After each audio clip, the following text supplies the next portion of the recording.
Boa tarde, pessoal. Aqui é a Roberta, do Consulado dos Estados Unidos. A gente já vai começar aqui a sessão. Antes da gente começar, eu vou pedir só para vocês desligarem, por favor, os seus microfones, tá? Deve estar no cantinho esquerdo aí da sua tela inferior. E eu pedir para a Viraj dar as boas-vindas para vocês. Obrigada, Roberta. Bem-vindos ao nosso webinar sobre os regulamentos do primeiro ciclo do Edital de Projetos, Annual Program Statement, do Consulado-Geral dos Estados Unidos aqui no Rio de Janeiro. Eu sou Viraj Labailey, diretora da Secção da Educação, Imprensa e Cultura. Nós organizamos essa oportunidade porque é através de nossas parcerias com indivíduos e instituições brasileiros que nós avançamos o trabalho diplomático que fortalece os laços entre os Estados Unidos da América e o Brasil. Estamos muito felizes por receber suas propostas nas áreas da relação bilateral entre os Estados Unidos e o Brasil, a segurança de cidadãos, crescimento econômico, questões sociais, ensino de inglês e inovação e empreendedorismo. A intenção deste webinar é esclarecer o processo para submeter propostas e responder às dúvidas. Infelizmente, não podemos responder às perguntas específicas sobre suas propostas. Por isso, por favor, mande-nos um e-mail. Antes de passar a palavra, eu gostaria de agradecer às minhas colegas no Consulado e na Embaixada. Aqui no Rio, Roberta Pope e Meire Satriani, e em Brasília, Luciana Santos e Natália Lucena. E a todos, muito obrigada pela participação. Obrigada, Viraj. Então, a gente vai dar início aqui, a gente vai falar um pouco do processo, né? E em seguida eu vou passar aqui para a Meire Satriani para falar um pouco do que a gente vai cobrir nesse webinar. Boa tarde, meu nome é Meire Satriani, sou administrativa do Consulado no Rio de Janeiro e, juntamente com a Roberta, Luciana Santos e Natália Lucena na Embaixada, a gente vai detalhar alguns pontos para tornar mais fácil. Então, primeiro a gente vai falar um pouquinho sobre o panorama dos temas prioritários para o Annual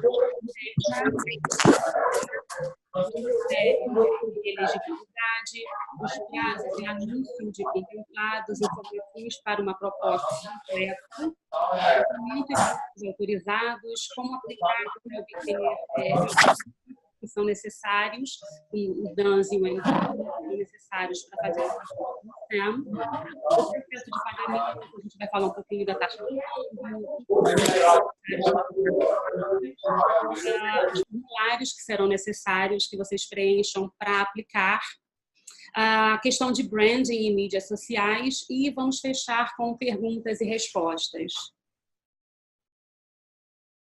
Isso, e lembrar, pessoal, que, por favor, mantenham os seus microfones desligados para que todo mundo consiga ouvir bem. Eu estou vendo aqui o chat, a gente vai disponibilizar, a gente está gravando essa sessão, a gente vai disponibilizar depois o link para vocês e a gente vai ter uma sessão de perguntas e respostas ao final. Se vocês já quiserem ir escrevendo as perguntas no chat, a gente volta a elas ao final, quando a gente tiver esse espaço.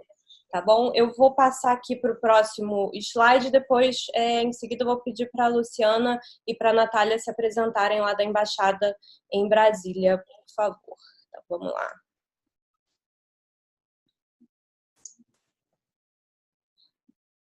Então, voltando aí ao que a Viraj já havia falado, esse edital está aberto para projetos aqui no Rio, no estado do Rio de Janeiro, Espírito Santo e Bahia, que são as áreas da jurisdição consular do consulado aqui no Rio, e os temas que são as prioridades para a missão diplomática são a relação bilateral entre os Estados Unidos e o Brasil, segurança de cidadãos, crescimento econômico, questões sociais, ensino de inglês, inovação e empreendedorismo. Tá?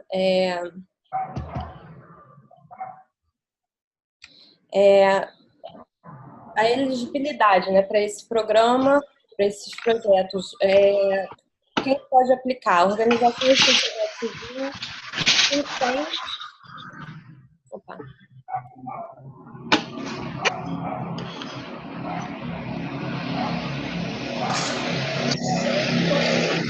Governamentais, organizações, instituições acadêmicas, indivíduos podem aplicar diretamente, e órgãos de governo local, municipal, estadual ou federal que tenham permissão para receber verbas de governo estrangeiros. A gente não está abrindo esse edital para organizações com fins lucrativos.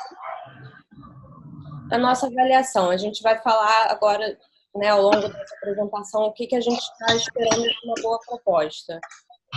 Planos concretos para alcançar e gerenciar os objetivos realistas que serão alcançados, né, dentro dos temas propostos e com o cronograma e orçamento. Projetos que tragam ferramentas para capacidade de análise de problemas, que tragam algo inovador para solucionar um desafio, um problema, e que incluam algum aspecto da cultura dos Estados Unidos e seus valores, que estão aí na tela para vocês verem. E todas as propostas serão em inglês, acompanhadas dos formulários, conforme a gente vai também demonstrar aí para vocês já já.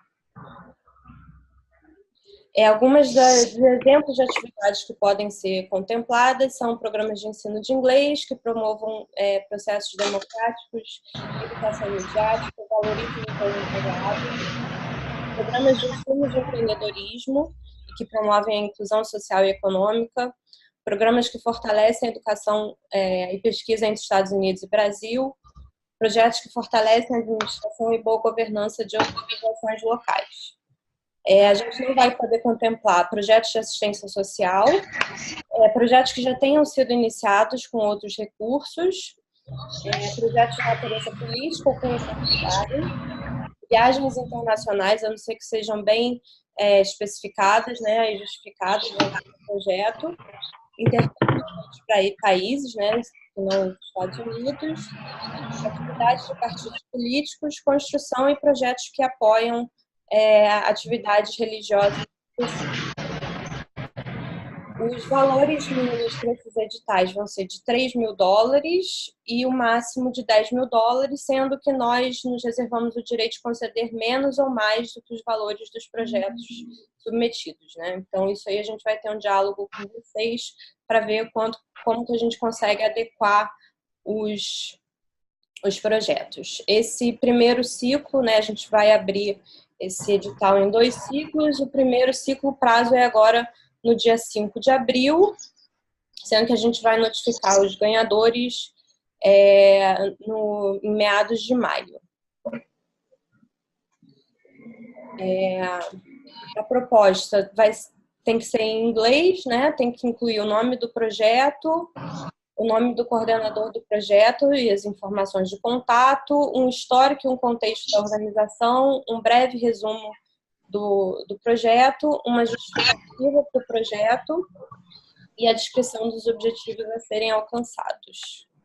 Dentro da proposta, a gente pede que vocês incluam um resumo breve do projeto, né, em um parágrafo, algo bem curto. Então, na proposta, vocês têm que incluir um resumo do projeto, falar um pouco da organização, né, incluindo alguns exemplos de projetos que vocês já fizeram, um resumo da habilidade da equipe que vai tocar o projeto, a justificativa para o projeto, né, com algumas dessas perguntas aí abaixo devem ser respondidas, e o cronograma. Os objetivos devem ser nesse formato SMART, que a gente chama, né, específicos, mensurável, alcançável, relevante e temporal. Então, o que vocês têm que pensar, né? E descrever o que vocês querem alcançar com esses objetivos, quem serão os responsáveis, onde vai ser realizado o projeto, por que deve ser seguido. enfim, mensurável, no sentido de qual é o resultado esperado, quanto tempo vai ser necessário para chegar a essa meta, atingível, com base no histórico, né, da organização ou do projeto. Vai ser possível alcançar esse objetivo? Relevante, né? E aí, nesse caso do relevante, a gente tem que pensar sempre na questão da relevância, né, e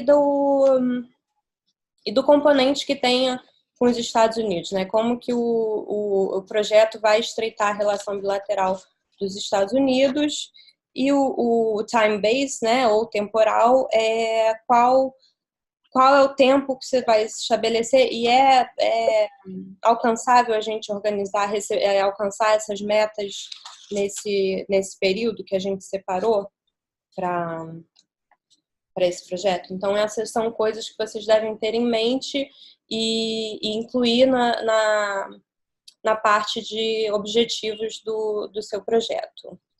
Aí agora, finalmente, peço desculpas, vou pedir para a Luciana e para a Natália se apresentarem. Eu vou pedir para elas falarem um pouquinho da parte do pagamento e do orçamento. Boa tarde, todo mundo. Meu nome é Luciana Santos, eu trabalho com a Embaixada há 18 anos. Nesses 18 anos, com os acordos de patrocínio, então a gente vai ter uma conversa um pouquinho mais informal, mas a gente responde todas as perguntas que vocês tiverem. Vai ser muito detalhe, então, assim, tem as linhazinhas no slide que a Roberta vai mostrar daqui a pouco, mas é bem uma conversa mesmo. Então, assim, a gente quer ouvir bem as perguntas que vocês têm. Eu vou deixar a Nath se apresentar primeiro também. Eu sou a Natália Lucena, eu trabalho na Embaixada com os acordos de patrocínio há 2 anos, eu sou assistente no escritório da Luciana, e como ela já disse, a gente está aqui para tirar as dúvidas de vocês, e será uma conversa bem informal, já que o processo costuma ser bastante formal em si mesmo. Mas a gente está sempre à disposição de vocês. Roberta, você pode botar a apresentação para a gente poder falar um pouquinho sobre orçamento? Então tá, a questão do orçamento, a gente precisa saber exatamente como vocês vão gastar o dinheiro, né? Então, uma primeira particularidade dos nossos orçamentos, que apesar da gente estar no Brasil, todos os custos devem ser enviados em dólar. Então, por isso, na hora de montar o seu orçamento, você precisa dar uma pequena margem devido à flutuação da taxa de câmbio. Então, não botar tão certinho, tá, sabe? Dar uma margem de 5%, de 10%, para poder já cobrir uma possível flutuação de câmbio. Uma outra coisa, assim, que a gente procura analisar na hora que está analisando, a gente analisa na hora que está revendo as propostas de vocês, é se os custos são alocáveis, permitíveis e justificáveis. O que é isso? Alocável, ele tem a ver com o nosso projeto, porque, assim, um exemplo, né? Eu estou pedindo verba para melhorar o ensino de inglês na minha comunidade. E aí eu vou pedir dinheiro para comprar livro de espanhol. Não cabe muito dentro do projeto. Então, assim, uma coisa, na hora de botar um curso, ter certeza que está relacionado ao nosso projeto. Quanto à questão dos permitidos, o Departamento de Estado tem uma lista bem extensa de coisas que são permissíveis. E aí, eu não sei se a gente vai conseguir clicar no link aqui, se ele vai estar... Acho que ele não... O link não ativou, né? Só no PDF. Mas, assim, ele tem que estar dentro da lista de cursos autorizados pelo Departamento de Estado. 2 coisas que são terminantemente proibidas: bebida alcoólica e flores dentro do nosso orçamento. Então, às vezes, eu sei, quer fazer uma recepção para lançar o programa, para lançar o workshop. Isso não é permitido. Assim, a bebida alcoólica e as flores para a decoração desse evento não seria permitido. Fora isso, a maioria dos custos são permitidos. Entendeu? Então, tradução, verba para avaliação do projeto, compra de materiais. Uma outra coisa que também não é permitido aqui no Brasil é a questão de construção, né? Então, assim, a gente não pode construir um prédio, né? Mas também com o valor desse grant também não daria. Então, esse tipo de custo ele não é permitido, tá? E na hora de mandar a proposta, a gente precisa saber, e justificáveis, né? o preço que vocês estão pedindo para a gente, ele está dentro do preço de mercado? Então, se eu quero comprar um tablet, o tablet custa R$ 2.000 hoje. Se eu boto R$ 5.000 por tablet, ele não está justificável, o preço está muito acima do mercado. Então, ele tem que estar ali no valor de mercado, mais ou menos. E a gente também pede para vocês mandarem informações detalhadas. Então, vocês estão organizando um seminário, querem dinheiro para alimentação, para o almoço dos participantes. Avisar qual que é o custo unitário desse almoço, quantas pessoas vão estar participando. Se possível, e isso vai ser uma etapa mais frente, ter mais de um orçamento, né? Fazer essa palavra fugiu aqui agora. Uma licitação, sabe? Ter uma concorrência entre os preços. Os nossos grants, os nossos acordos de patrocínio, eles geralmente são divididos em 8 possíveis categorias, né? Que é salário, benefícios, viagens, equipamentos, suprimento, contratos, construção, que na verdade eu botei aí porque ele existe, mas ele não realmente é autorizado no Brasil, e outros custos diretos. Salário, ele é um custo que é autorizado, sim, que é autorizado. A gente, às vezes, tende a não pedir para fund outra coisa, porque salário é bem complicado na hora da prestação de contas, né? A legislação brasileira tem vários impostos e acaba ficando mais complicado um pouquinho na hora de prestar conta. Mas se a posição estiver relacionada à implementação do projeto, sim, a gente pode pagar sem problema o salário. Só que na hora de fazer a proposta, você vai ter que explicar exatamente o que a pessoa está fazendo, quantas horas da carga horária dela vão ser destinadas ao projeto, o que faz aquela pessoa ser a melhor pessoa para exercer essa vaga dentro do nosso projeto. Dentro da sua instituição é uma decisão bem de vocês, mas dentro do nosso projeto, por que essa pessoa seria melhor? E todas essas informações, elas precisam vir explicadas na proposta de vocês. A proposta é o primeiro documento que a gente vai ter assim, o que a gente vai ter de contato, é baseado nisso que a gente vai estar selecionando os projetos, né? Tem algumas particularidades trabalhando... Oi? Ah, não, desculpa, pensei que alguém já aceitou a pergunta. Tem algumas particularidades trabalhando com o governo americano. Como a Roberta falou, viagem internacional é uma coisa que a gente não patrocina o tempo inteiro, né? Que a gente não dá verba o tempo inteiro. Mas algumas viagens estão justificadas dentro do projeto. A gente, às vezes, está falando de um intercâmbio entre palestrantes, precisa mandar a pessoa para os Estados Unidos ou precisa trazer a pessoa para o Brasil. Então, sempre que tiver uma viagem entre Brasil e Estados Unidos, é obrigado que essa passagem seja comprada com uma empresa americana. Então, a Latam ou a Gol, elas podem estar oferecendo passagens a R$5. A American Airlines a $5.000. Vocês são vocês são obrigados a contratar com uma empresa americana.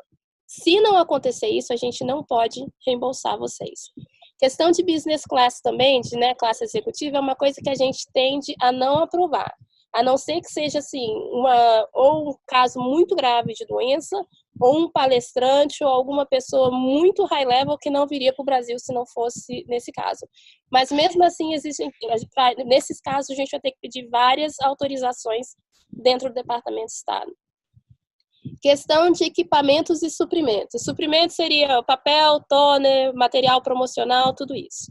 Para o governo americano, a gente só vai considerar equipamento o que custar mais de $5.000 o valor unitário. Então, se no seu projeto de ensino de inglês você precisar comprar um tablet ou, sei lá, um gravador ou uma televisão, isso é considerado suprimento. Só vai ser equipamento se você precisar comprar um gerador a partir de $5.000 o valor unitário.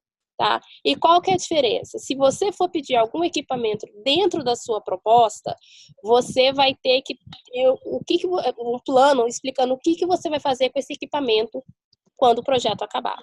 E a gente vai decidir em conjunto com vocês se vocês vão poder ficar com o equipamento, se a gente vai passar para uma outra instituição que está necessitada, se vocês vão devolver o equipamento para o governo americano. Geralmente, em 99% dos casos, a gente tenta deixar o equipamento com o parceiro que começou o projeto. Tá? Questão de taxa de câmbio. Se durante o projeto houver uma mudança muito brusca de taxa de câmbio, que aqui no Brasil não tem acontecido tanto, né? A gente tem ficado ali entre 3,70, 4, e às vezes que subiu um pouquinho,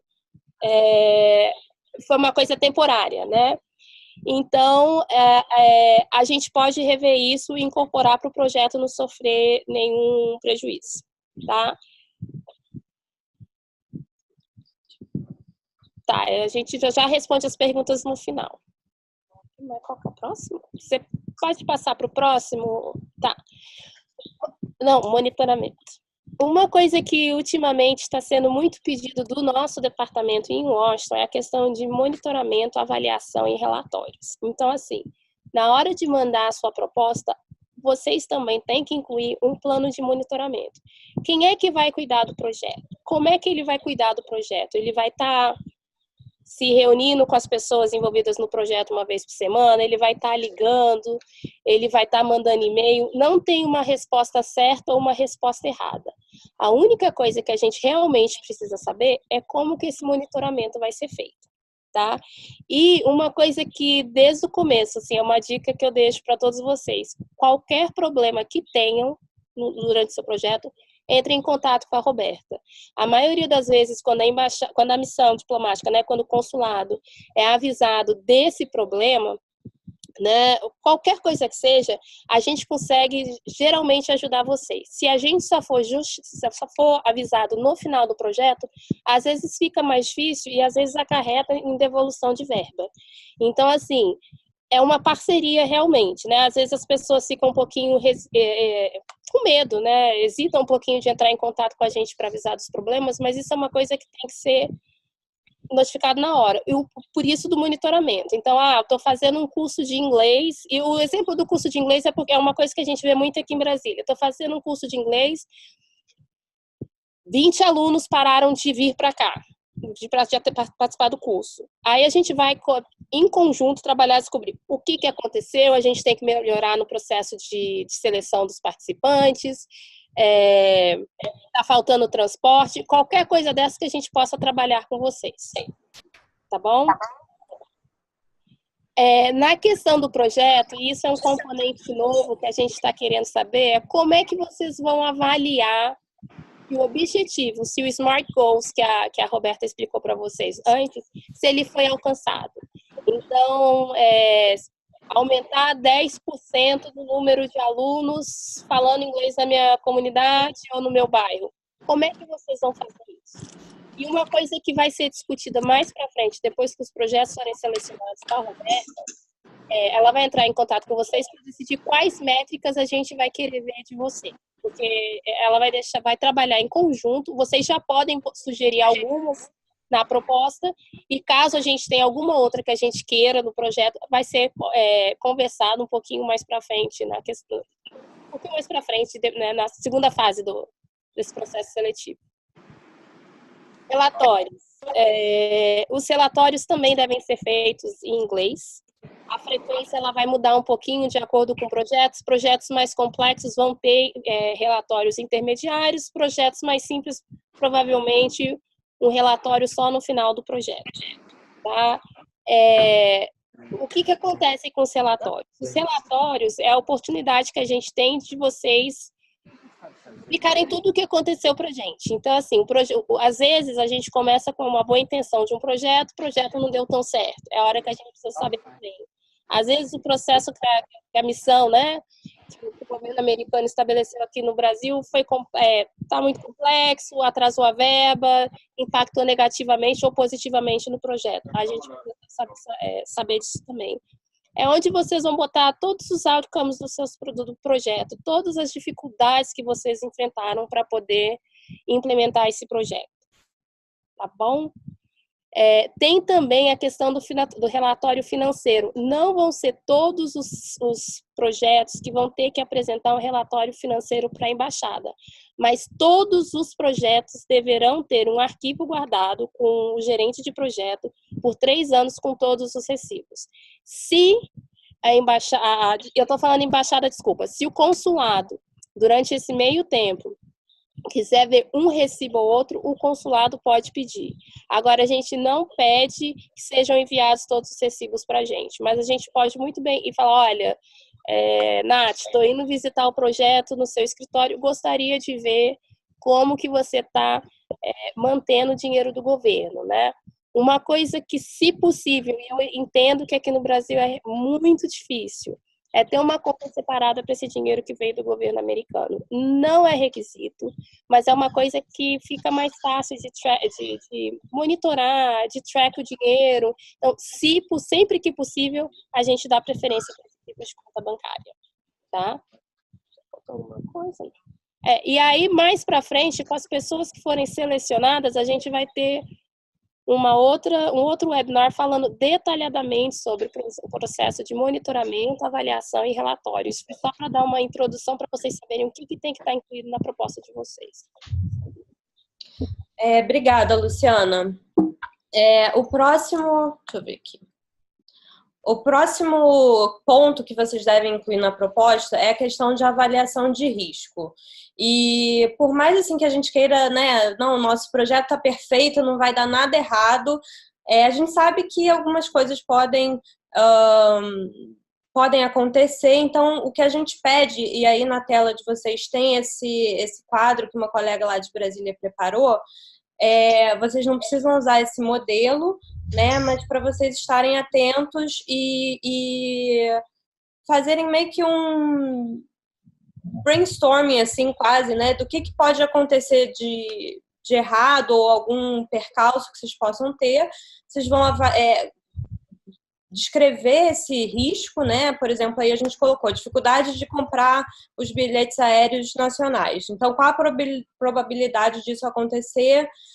Qual é o impacto no programa que teria, né? E qual o seu plano para mitigar, né? Para diminuir esse risco. Então, isso é uma outra questão que a gente pede que vocês tenham, que vocês incluam na proposta, caso, enfim, né, para a gente estar preparado e quando caso aconteça alguma dessas questões, a gente sabe que vocês já têm um plano elaborado para diminuir esse risco, tá? Estou vendo aqui que tem algum... Claro. Desculpa, só uma coisinha de risco, deixar claro que mesmo que todas as probabilidades sejam high, né, sejam altas do risco acontecer, a gente não vai deixar de aprovar um projeto por isso. A única coisa que a gente vai fazer com vocês é ter um plano de monitoramento um pouquinho mais detalhado. E isso para a gente, quando a pessoa identifica esses custos, esses riscos, é uma coisa muito bem vista, porque mostra que você tem conhecimento do seu projeto. Isso, obrigada, Luciana. E eu tô vendo aqui que vocês estão colocando algumas perguntas, a gente vai voltar a elas ao final, tá? Aí a gente vai entrar no processo que é um pouco mais burocrático, eu vou pedir para a Meire falar um pouco. Então, agora a gente vai falar da questão do registro que vocês vão precisar fazer, caso vocês queiram apresentar o projeto de vocês em nome da instituição. Tá? Se for em nome da instituição, essa instituição vai ter que ter 2 registros, o registro DANS e o registro NCAGE. A gente colocou um resumo bem breve, tá? Para vocês terem uma ideia, e aí, caso vocês precisem do passo a passo para solicitar esses registros, vocês me comuniquem a Roberta, e aí a gente manda para vocês o passo a passo. Tá? Bem resumidamente, vocês têm aí obter número DANS, que é o Data Universal Numbering System, daí vem o DANS. Através do site, vocês têm o link, tá, para seguir. Lá vocês vão ter que selecionar o país onde sua organização está localizada e preencher com os dados solicitados. Tá? Logo em seguida, clica em Request a New DANS Number.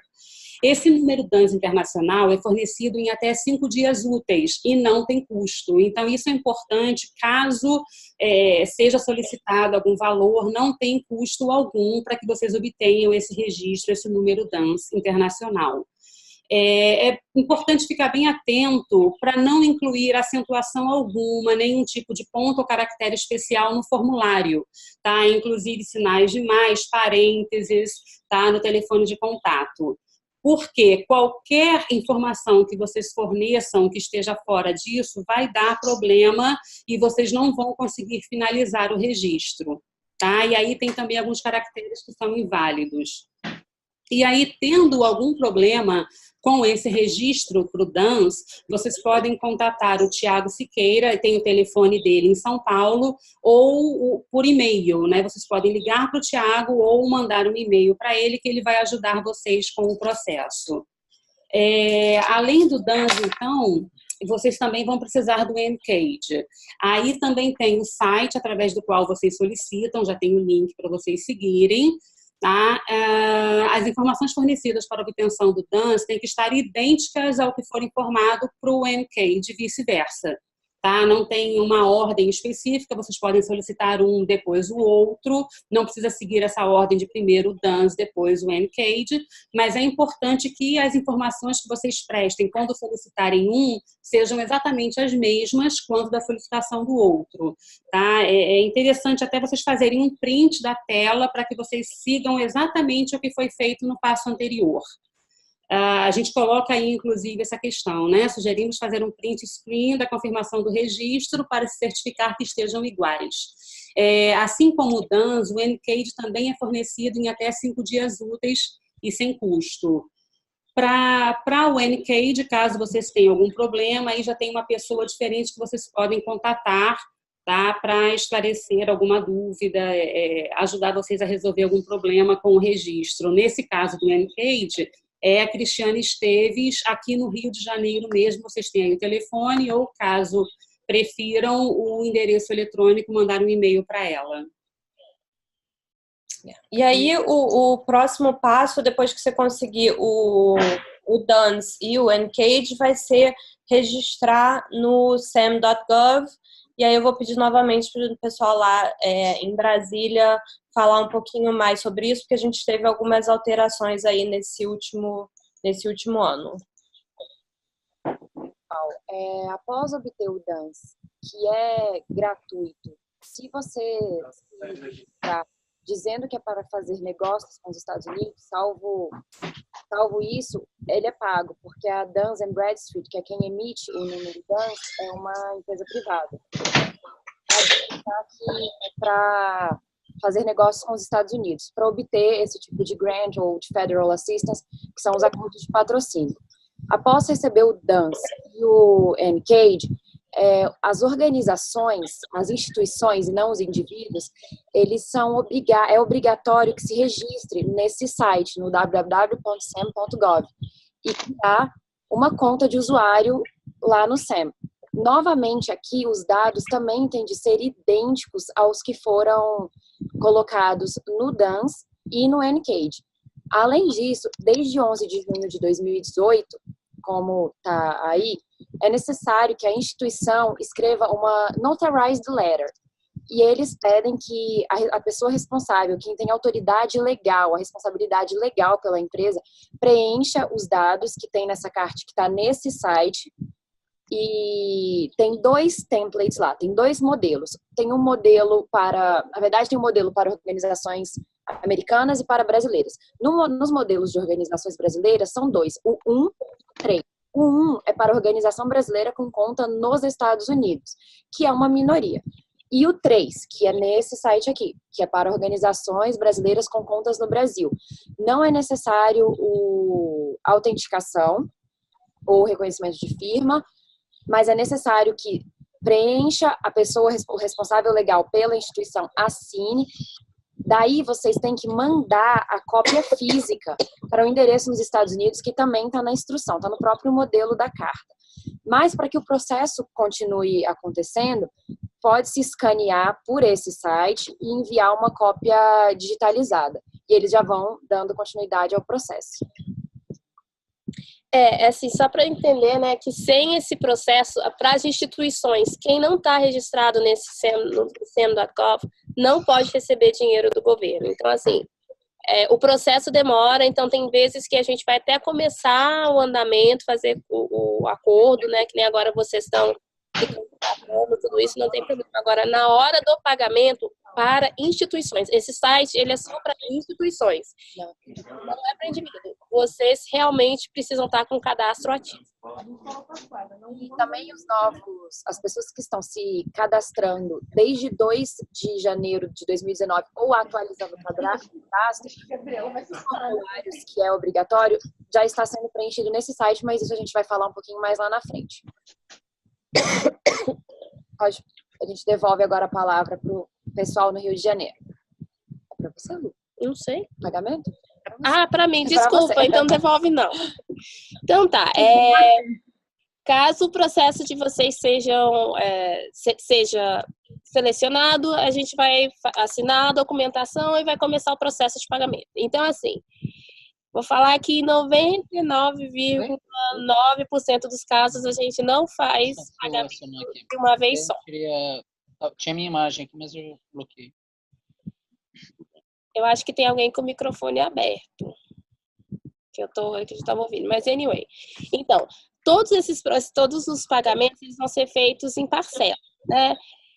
Dependendo do projeto, pode ser que sejam feitas em até mais do que 2 parcelas. O que mais acontece é ser 80% adiantado e 20% após a prestação de conta, caso haja necessidade. Então, assim, já tenham em mente que esses 20% do processo final, vocês vão ter que entrar temporariamente com esse dinheiro, tá? Uma outra coisa que tem que ficar muito claro, na hora de vocês receberem o documento, vai ter o prazo, o período do projeto. Todas as despesas precisam ocorrer dentro daquele período. Qualquer coisa que ocorra fora desse período não é reembolsada pelo governo. Se por um acaso você acha que o seu projeto, poxa, eu falei para a Roberta que eu precisava de 6 meses para fazer esse projeto, atrasou o pagamento, a pessoa que me ajudar saiu, escreve para cá, para o Consulado do Rio imediatamente para pedir o que a gente chama de amendment. Falar, olha, eu preciso de mais tempo para concluir o meu projeto. Isso a gente pode fazer.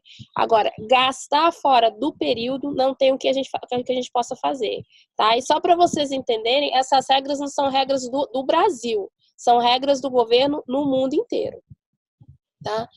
Todos os pagamentos também vão ser feitos através de transferência bancária. A gente não faz pagamento em espécie. Não tem isso de ir ao consulado, à embaixada ou qualquer outro escritório do governo americano no Brasil receber em dinheiro. E uma coisa que tem que ficar muito claro, a titularidade da conta bancária tem que ser a mesma do grant. Então, assim, não tem como pedir o grant para uma instituição e a gente depositar o dinheiro em outra conta bancária de uma outra instituição. Então, são coisas que vocês vão ter que observar, né? Para a instituição é um pouquinho mais complicado, a gente não vê tanto esse problema, mas quando a gente tem indivíduos se candidatando, a gente, depois que está tudo pronto, fala, mas eu não tenho conta bancária. Aí atrasa, porque a gente vai ter que esperar a pessoa abrir uma conta para a gente poder depositar o dinheiro. Para fazer esse pedido de pagamento, vocês vão ter... Aliás, deixa eu voltar um pouquinho, desculpa, é que eu não fui lendo ali e olhar.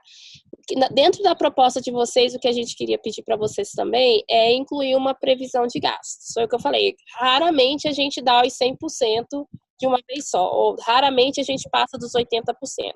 Mas tem alguns projetos que precisam de 90% para começar. Inclua essa informação na proposta de vocês, e isso não é nada que vai fazer a gente não aprovar a proposta, só é uma coisa que vai deixar a gente se organizar internamente melhor. Porque o escritório que processa o pagamento do acordo de patrocínio é o mesmo que processa todos os outros pagamentos da embaixada. Então, esse processo não é uma coisa tão rápida, não é uma coisa assim, pedi hoje, recebi amanhã. Ele leva, em média, uns 15 dias úteis, às vezes um pouquinho mais, dependendo da época do ano, tá? A questão do formulário. Então, todos os pagamentos, eles vão ser pedidos através de um formulário chamado SF-270.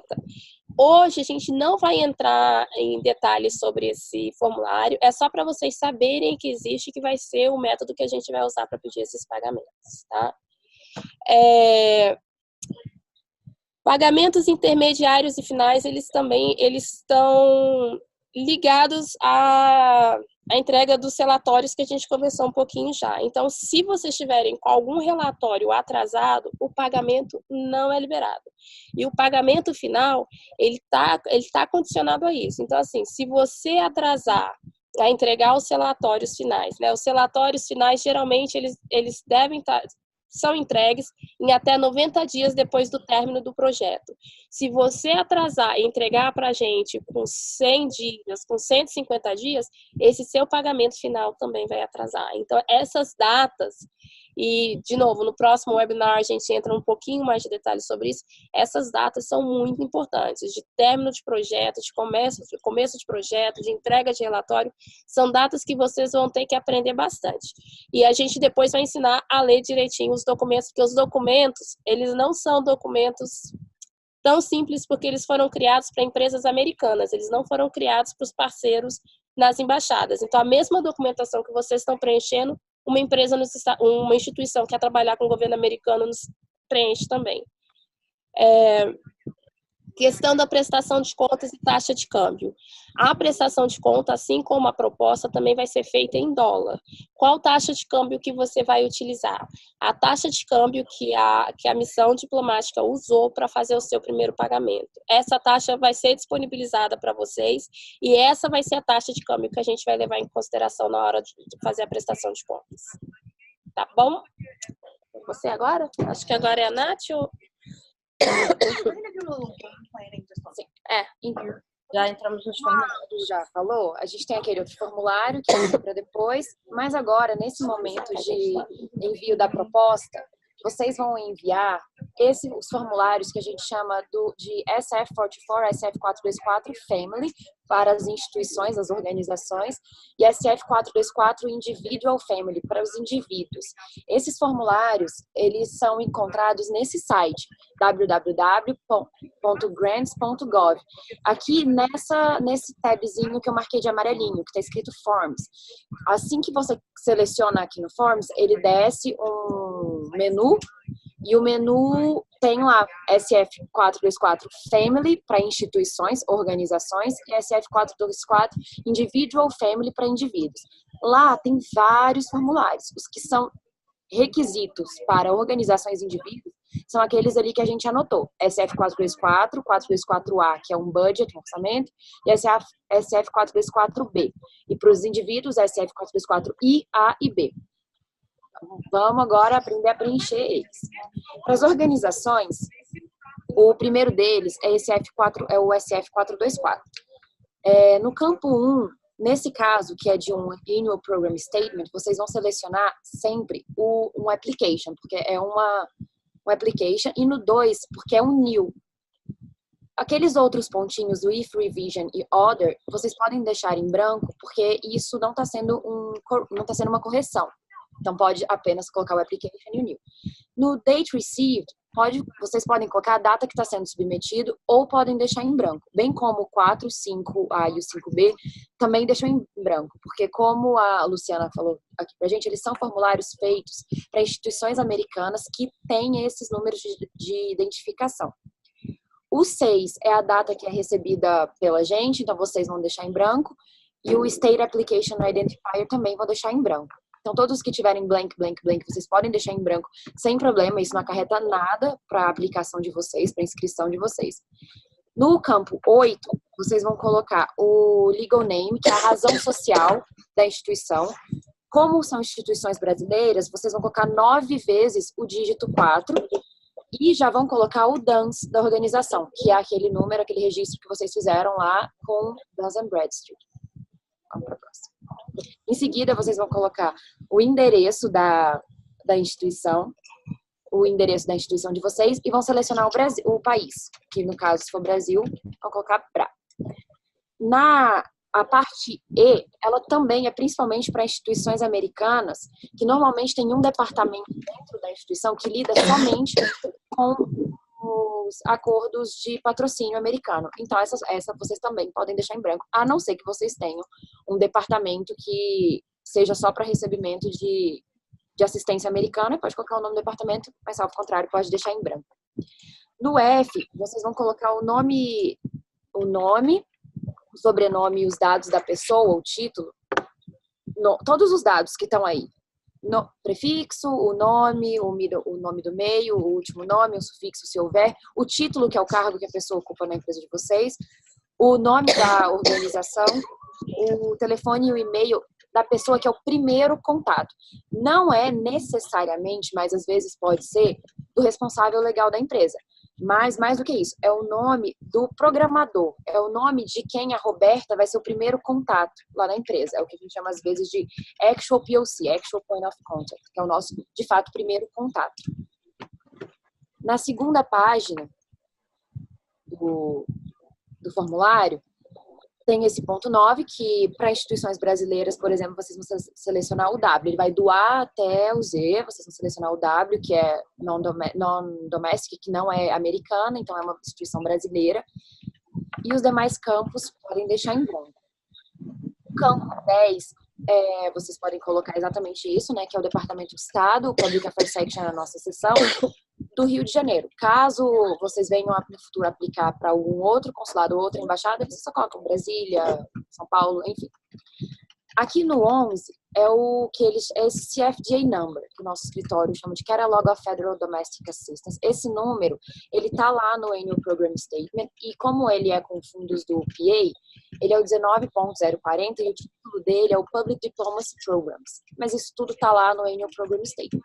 Eventualmente, pode ser que o Annual Program Statement também tenha um número dele próprio, como esse que está ali no campo 12, e um título. Caso no Annual Program Statement não tenha, pode deixar em branco. Também não tem problema e não acarreta em nenhum prejuízo para a inscrição de vocês. No caso de vocês, esse é o nome. Esse é o título. US Consulate General Rio, Public PAS, Annual Program Statement. Seguindo ainda nessa segunda página, tem essa parte da competição que vocês podem deixar em branco, a 14 também, já a 15, vocês vão colocar um título do programa de vocês, que provavelmente também é o mesmo título que está lá na proposta, aquela proposta que a Roberta falou no começo. E na próxima página, esse campo 16, ele é somente para o grantee, para a pessoa que está recebendo a verba nos Estados Unidos. O 17 é a data da proposta.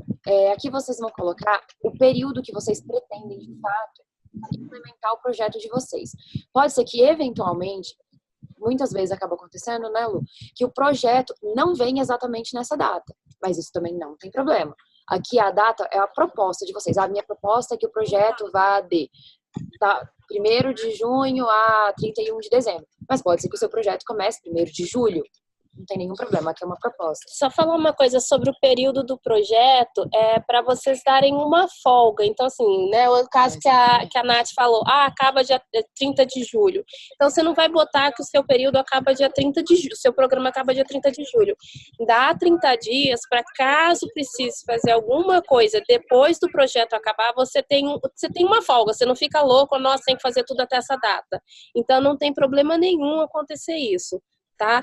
Dá uma folguinha para vocês no projeto, que a gente até prefere. Aí aqui no campo 18, vocês vão colocar um pre-budget, porque tem um formulário que é o de budget. Aqui no 18A, o federal significa exatamente o dinheiro que vocês estão solicitando na proposta, o dinheiro que vai ser do governo americano.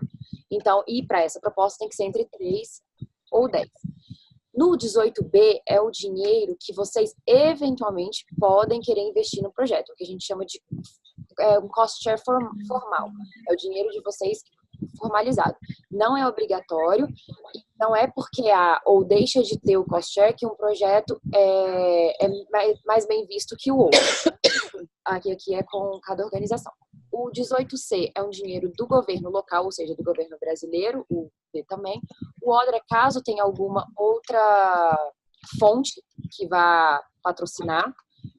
E o F é caso vai ter um program income, que é algum dinheiro que o próprio programa gera. Como, por exemplo, se a gente tem um programa que vão ser concertos, e está sendo cobrado um ticket para aquele concerto. Aquele valor de ticket é um program income, porque lá na frente, esse dinheiro tem que passar o oficial americano que vai assinar o projeto de vocês, ele vai destinar o que vai ser feito com o dinheiro, se ele vai ser reaplicado no programa ou se ele vai ter alguma outra finalidade. Aí no campo 19, no nosso caso, do PA para instituições aqui, vocês vão sempre selecionar o C. São esses principais pontos que tem algumas dúvidas. Quando vocês leem algum código, assim, nesse 19 é sempre o C. No seguinte, que ainda é dessa mesma página, aqui no 21, vocês vão colocar que vocês vão assentir que vocês estão aceitando tudo que está aí no formulário. E aqui, nessa parte do Authorized Representative, aqui é o representante legal, que não necessariamente é aquele lá do campo anterior, que é o primeiro contato, o ponto de contato mesmo da Roberta. Aqui, onde está o último campo lá, é a assinatura do representante legal de vocês. Muitas vezes as pessoas submetem informação em assinatura achando que vai ser assinado aqui. Não, é assinado aí e a data é a data da assinatura. E esse é o formulário para instituições. A gente tem o mesmo formulário, SF424 para indivíduos. Ele é o SF424I. Segue mais ou menos a mesma lógica. Aqui, novamente, vocês vão colocar o departamento do governo que está financiando, novamente aquele código que está lá no Annual Program Statement, que é o 19.040, mais o título, que é o Public Diplomacy Programs, a data que vocês estão submetendo, o Funding Opportunity Number, se tiver no Annual Program Statement, se não tiver, pode deixar em branco, bem como o título, se tiver, vocês podem colocar, se não, vocês podem deixar em branco. No ponto 5, ainda nessa primeira página, aqui vem os dados do indivíduo, que está aplicando. Também o nome, o último nome, o telefone, o endereço, a cidade e todos os demais dados. Na segunda página, vai selecionar. Se for um americano, vai selecionar yes, se não, vai selecionar no, e o D vai deixar em branco, bem como ali, o if no pode deixar tudo em branco, selecionando apenas o país, como o Brasil. E aqui vocês vão colocar também um título e uma breve descrição do projeto e também a mesma proposta da data. E como a Luciana já falou, se deem uma margem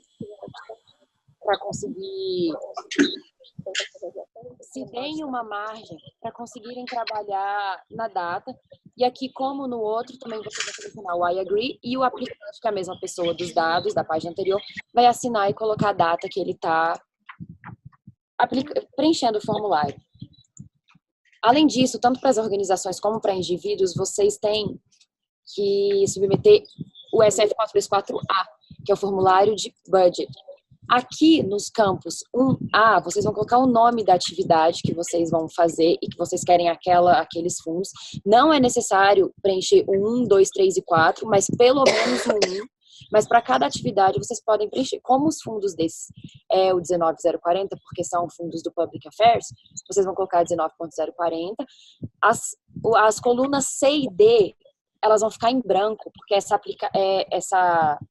esse budget é o primeiro, é um pre-application, é uma application, então eles vão ficar em branco. E os valores, vocês vão colocar o valor que vocês querem do patrocínio americano na coluna E, de Federal, e caso haja aquele cost share, na coluna F. E então a coluna G vai ser automaticamente preenchida com o valor total, e isso vai refletir lá embaixo também, no 5. Na segunda página, já tem o budget detalhado. Os campos 1, essa primeira linha, elas vão ser automaticamente preenchidas com as atividades já preenchidas na primeira folha, mas aqui é necessário colocar um budget mais detalhado naquelas categorias, aquelas 8 categorias que a Luciana falou, de salários, benefícios, viagem, equipamento, suprimento, contratos, construção, que não pode para o nosso dinheiro do Public Affairs, outros ou direct e outros. E eles vão fazer a conta, onde está escrito auto calculated. O formulário sempre vai fazendo a conta para vocês. Na terceira e última página do SF424A, caso haja alguma fonte que não seja do governo americano ou de vocês vão colocar aqui nessa seção C, mas ela normalmente fica em branco. Na seção D, vocês vão colocar 100% dos fundos, aí no campo 13, 100% para o primeiro ano, e vocês já vão dividir. Normalmente os pagamentos são em 80-20, mas é como a Lu falou, já que vocês vão ter que mandar uma tabela falando qual é a necessidade de vocês de fundos, vocês já colocam por trimestre. Se vocês vão colher no primeiro, segundo, terceiro, quarto trimestres e qual é a necessidade de vocês. Esses formulários vão estar disponibilizados na nossa apresentação, então vai ficar bastante tranquilo de vocês enxergarem depois, mas também podem mandar perguntas. Na seção E, ali também, Desculpa, obrigada, Roberta. Ali na seção também vai ser preenchido automaticamente o que vocês gastaram e o primeiro ano dos fundos aqui na coluna B, e caso o programa tenha mais de um ano, aí vai ser segundo, terceiro, quarto anos e sempre tudo autocalculado ali. Os campos 21, 22 e 23, vocês podem deixar em branco ou podem preencher caso tenha algum outro problema, mas podem deixar em branco e esse formulário ele não é assinado, ele acaba aqui. Além dele, a gente tem agora, quando as organizações que já têm o registro no sem.gov, se o registro foi feito antes de 2 de fevereiro de 2019, é necessário também que as organizações preencham esse formulário, que é o de que vocês estão garantindo que não vão fazer nenhuma construção, já que o nosso dinheiro não pode financiar construções. Então, a pessoa também, o representante legal, o responsável legal, vai assinar nesse campo amarelo maiorzinho, colocar a função, escrever a organização e a data que está submetendo. Caso a organização tenha renovado o sem.gov depois de 2 de fevereiro, ou vai começar o registro no sem.gov depois de 2 de fevereiro, esse formulário vai ser preenchido lá no sem.gov, então não é necessário que a organização submeta ele, mas é necessário que preencha lá no sem.gov, pois nós aqui vamos fazer o registro. Além disso, os indivíduos, eles têm que preencher o formulário, que não é exatamente o mesmo. O que muda nele é o campo de assinatura, que em vez de ter organização ali embaixo, ele vai ter o nome só o applicant name. E para os indivíduos ele é obrigatório, já que os indivíduos não têm o registro no sem.gov. Quanto a formulários, é só isso. E, gente, não desespera ainda não.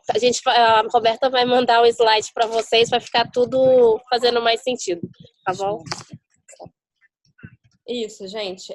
Depois, algumas pessoas estão perguntando, a gente vai disponibilizar tanto esse webinar como a apresentação, e a gente vai estar disponível também, ao final dessa apresentação, tem o e-mail, que é o grantsrio@state.gov, que a gente vai estar super disponível para responder as perguntas de vocês. A gente não quer que vocês fiquem assustados com esses formulários, são mais simples do que vocês imaginam, e a gente está aqui para ajudar. Só antes da gente ir para as perguntas, só mencionar que a gente, né, obviamente, vai ser os contemplados vão ter esse patrocínio, né, essa verba do governo americano, e por isso a gente pede que vocês se lembrem sempre de incluir as nossas logos, compartilhar conosco todo as etapas do projeto, né, inclusive para a gente conseguir divulgar nas nossas mídias sociais, tanto do consulado como da embaixada. Se vocês quiserem vídeos no YouTube do projeto, a gente pode compartilhar. Então, isso vai ser mais à frente para os contemplados.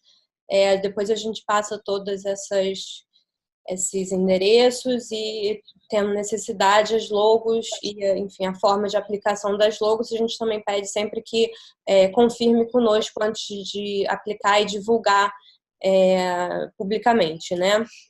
Então, aqui a gente já entra na nossa parte de perguntas e respostas. Eu vou primeiro tentar aqui voltar no chat para tentar responder tudo, e aí depois a gente pode abrir para vocês perguntarem aí ao vivo, que a gente já responde. Vamos lá. Dúvida: serão distribuídos 20 mil por ciclo ou no total?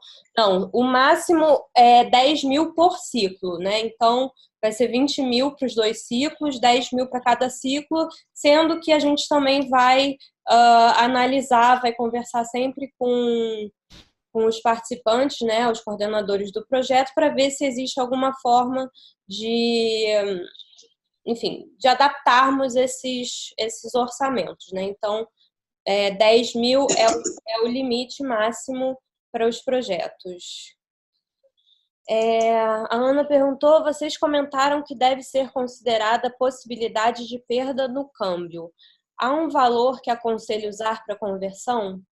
3,50 considerando desvalorização? Luciano, você quer Não, não tem nenhum valor, não. Acho que é só dar, assim, esses 10% de margem mesmo. Mas a gente não tem nenhum valor de câmbio que a gente recomenda, não. Tá. Aí a pergunta seguinte, o grant inclui tributos, como, por exemplo, imposto de renda no caso de recebimento como pessoa física? Se você botar na sua proposta, sim, não tem nada que proíba da gente reembolsar, né, nesses casos, mas eles precisam estar incluídos na proposta. Por isso que eu falei que às vezes a gente não gosta tanto de pagar o salário nem nada, porque aqui no Brasil, graças a Deus, né, a gente recebe, tem bastante imposto, assim, bastante benefício, bastante coisa para o funcionário, e aí acaba ficando um pouquinho mais caro a mão de obra mesmo no grant, né, um processo um pouquinho mais caro. Mas se vocês escreverem lá, não tem nada que proíba a gente de reembolsar, não. A gente não, só deixar claro, a gente não dá nenhuma declaração de que a embaixada passou esse dinheiro para vocês, nada disso. A declaração que a gente dá é o grant. Porque já teve em outros casos da pessoa pedir para a gente mandar uma carta para a Receita. Isso a gente não faz. Obrigada, Lu. A próxima pergunta, como descrever o monitoramento no relatório? Eu acho que isso é basicamente descrever quais os mecanismos, os procedimentos que vocês vão usar para monitorar, né, o projeto, quais atividades, as atividades vão ocorrer de X em X tempo, como que você vai avaliar, como que você vai fazer o indicativo, quem vai ser a pessoa que vai analisar se houver, né, uma pessoa designada. Ou se for o caso de vocês separarem uma verba do grant para especificamente para monitoramento e avaliação, qual é essa empresa? Vocês tentarem descrever isso o melhor possível. Mais alguma coisa, Luciana, do monitoramento? Opa, tá em mudo. Nem vi. É isso mesmo. E eu acho assim, esse plano de monitoramento, se durante o projeto vocês forem alterando por algum motivo, eu ia fazer por e-mail, não deu certo, tô fazendo por telefone, e avisando pra gente, assim, o que se tiver uma coisa dessa ligação, desse webinar, para ficar claro, é que o que faz o projeto dar certo é a comunicação do parceiro com o consulado. Então, avisar tudo o tempo inteiro. E não é que a gente não confie nem nada, não. É o que eu falei. Geralmente, quando vocês avisam bem no comecinho, a gente consegue entrar e resolver os problemas junto com vocês. Se vier muito tarde, às vezes, por questões de regulamento, a gente já não consegue ajudar tanto. Isso. E ficarem sempre ligados no período, né, do grant, porque se falar assim, olha, Roberta, né, a gente vai ter que adiar, a gente vai precisar jogar esse prazo para frente. Então, como a Luciana falou anteriormente, a gente consegue fazer um amendment para não ter, enfim, nenhum prejuízo aí no projeto. Uma outra pergunta. Existem descontos sobre o valor do grant? Se sim, são descontos de valores diferentes para inscrição individual e de instituição? Não. Tem desconto. Não temos descontos, não. Vamos disponibilizar. Tá, sim. Uma pessoa que pergunta se minha instituição já tem registro SAM, porém o número NCAID está desatualizado e DUNS está dando inválido no formulário. Tem que renovar, né, o número DUNS. Tem que bater direitinho se todos aqueles...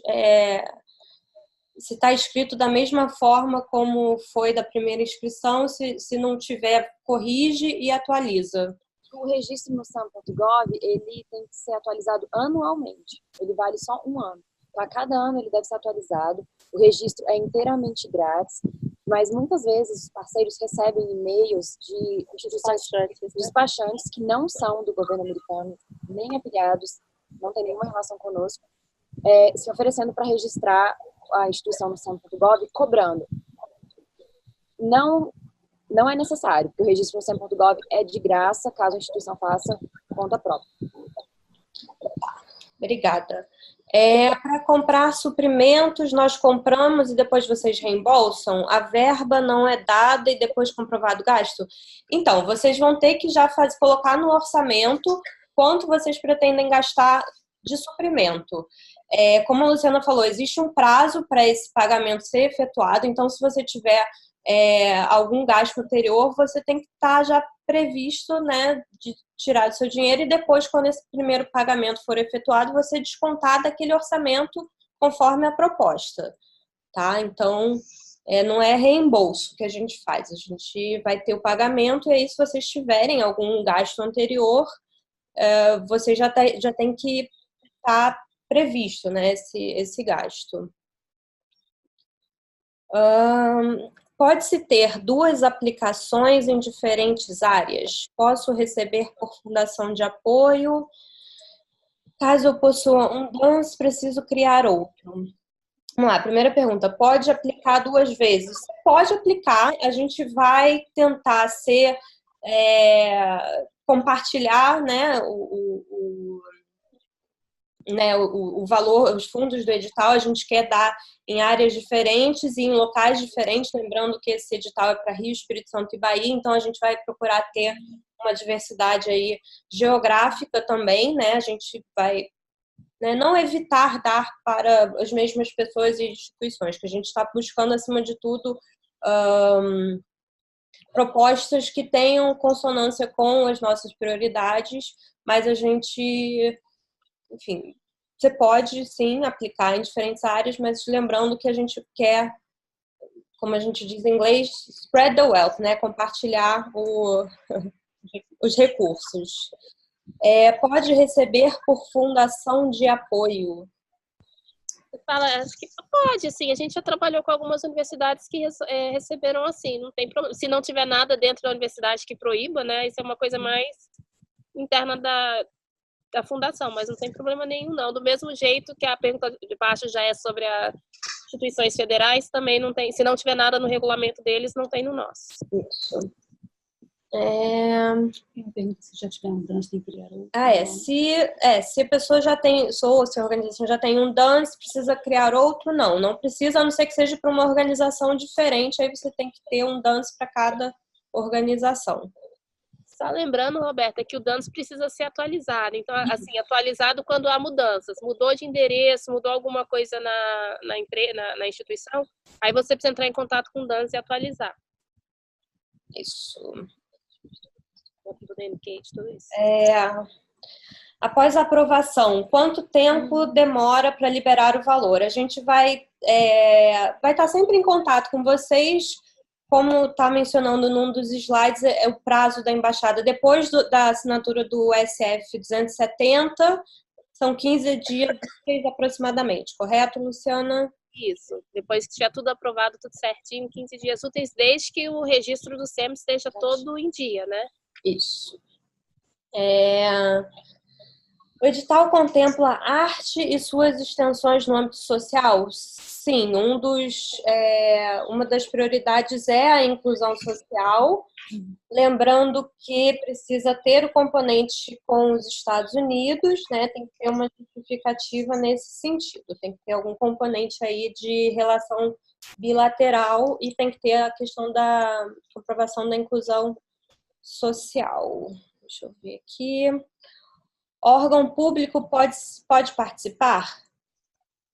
Pode, se tiver autorização, se não tiver nenhum impeditivo do governo, né? Do governo brasileiro.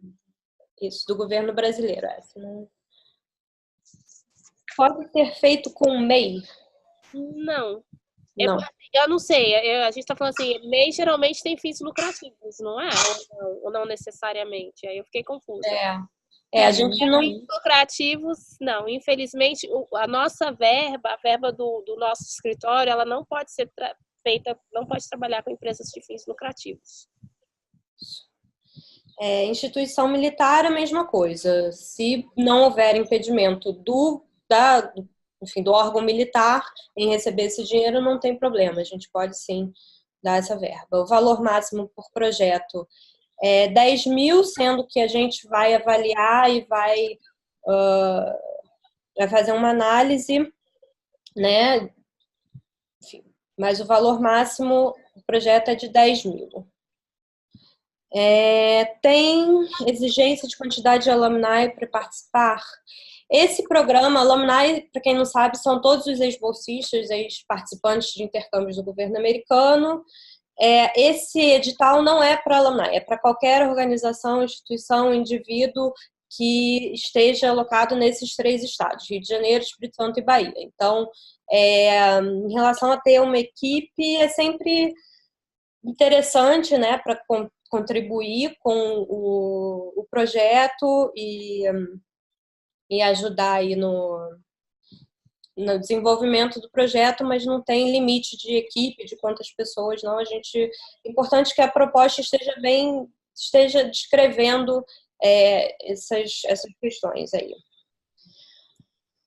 Grupos artísticos podem se enquadrar no programa? Sim, se tiver novamente aquele componente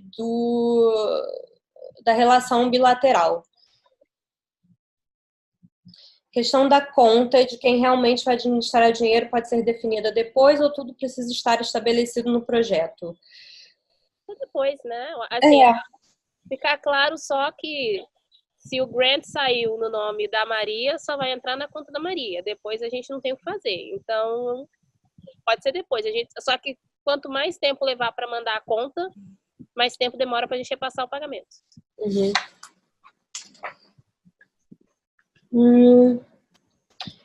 Projetos relacionados à saúde mental. Novamente, tem que estar dentro daqueles... tem que ter o componente dos Estados Unidos e tem que, se for, enfim, programa que envolva direitos humanos, diversidade, inclusão.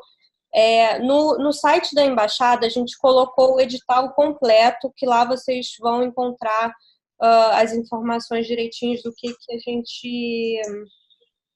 a gente busca. A gente não pode dar para assistência social, né? Isso é uma questão aí que a gente dificilmente vai conseguir disponibilizar verba para esse tipo de projeto. A gente está pedindo já para que todos os projetos que estão sendo encaminhados, que eles já tenham os registros SAM, DUNS e Gov. Não, DUNS e NCAGE. Desculpa, DUNS e NCAGE. E registro do SAM. Mas a gente já pede que vocês tenham isso adiantado, porque se a gente resolver contemplá-los, acelera o processo, né? Pequena reforma pode? Então, aí a gente teria que definir o que é essa pequena reforma, né? Geralmente, assim, se for só uma pintura ou colocar um adesivo, alguma coisa, a gente consegue, assim, a gente vai precisar de uma justificativa, vai depender muito do projeto.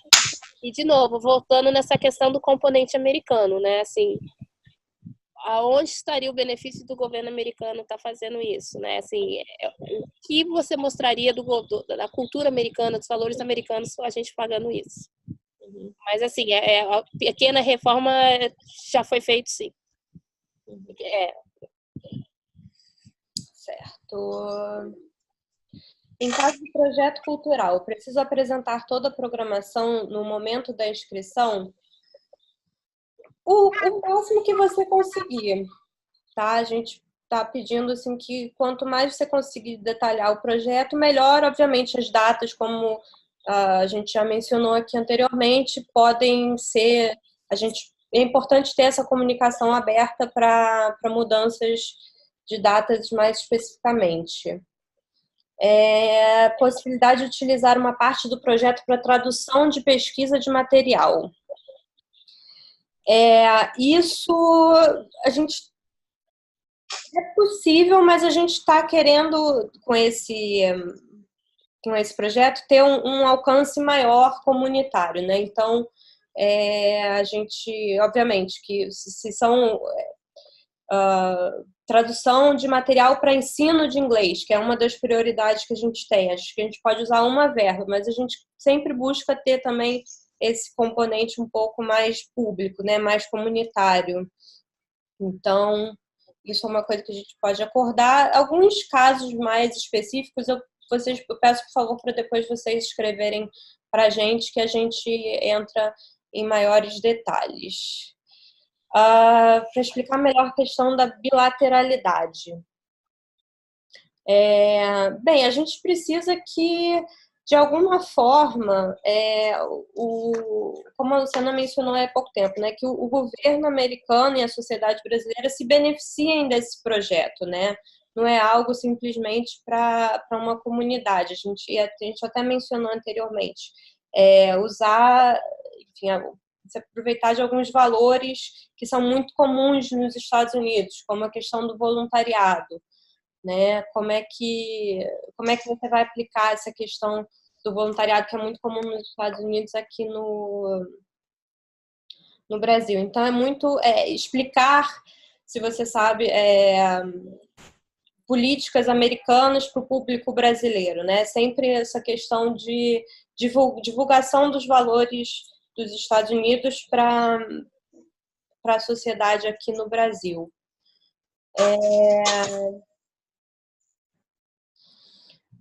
Vou fazer mais algumas perguntas já, porque a gente já está indo para 1h30 de webinar.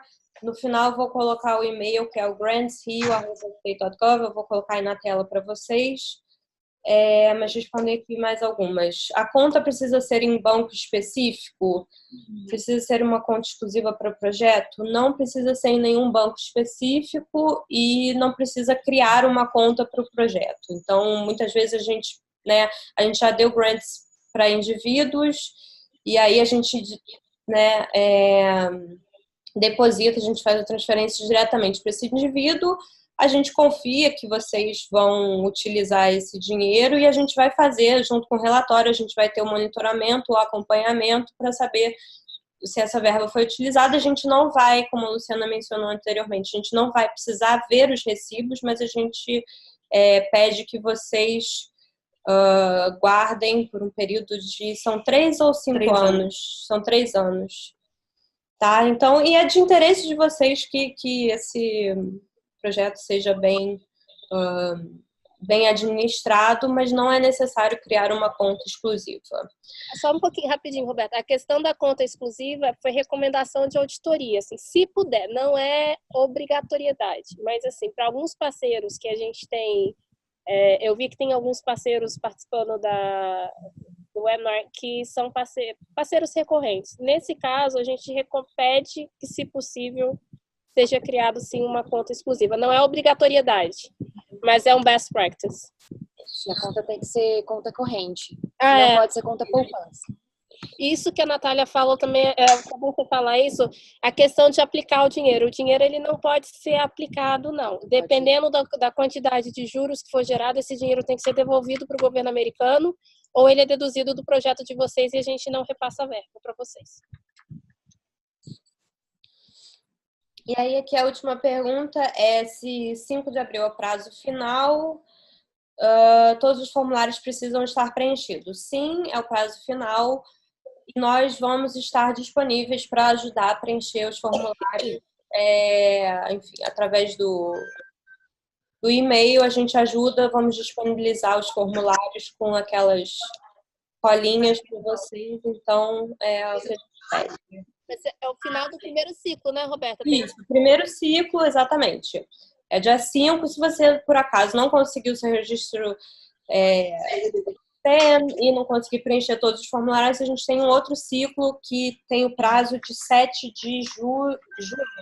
Então, 2 meses depois, a gente tem um outro ciclo, mas se já estiver bem adiantado, 5 de abril a gente está pronto para receber as propostas de vocês. E acho que é isso. Estão entrando outras perguntas aqui. Eu vou pedir para vocês entrarem, deixa eu colocar aqui já na tela de vocês o e-mail, que é o... Opa, não sei se está aparecendo. É o grantsrio@state.gov. A gente tem respondido com bastante frequência. E eu vou disponibilizar os slides e a apresentação desse webinar que a gente está gravando. Tá bom? Luciana, Natália, últimas palavras? Não, mandem as propostas. A gente está bem ansioso para trabalhar com novos parceiros ou com parceiros antigos com projetos novos. É sempre bom quando o parceiro manda projeto novo que a gente nem pensou que uma coisa podia fazer aquilo. Então, por favor, mandem as propostas e não se assustem com a quantidade de formulário, a gente está aqui para ajudar mesmo. Exatamente. Obrigada aí, Luciana, Natália, e obrigada a todo mundo que participou. Foi bastante gente, ficamos super felizes aí. Foi a primeira vez que a gente fez, né, esse tipo de webinar aqui com Rio e Brasília, e a gente espera, né, depois do dia 15, dia 17 de maio, a gente vai avisar os vencedores e assim que a gente tiver esses vencedores, a gente deve organizar um novo webinar para explicar um pouco melhor todos os outros formulários e questões de monitoramento. Isso. Muito obrigada, pessoal. Obrigada. E boa tarde para todos e todas.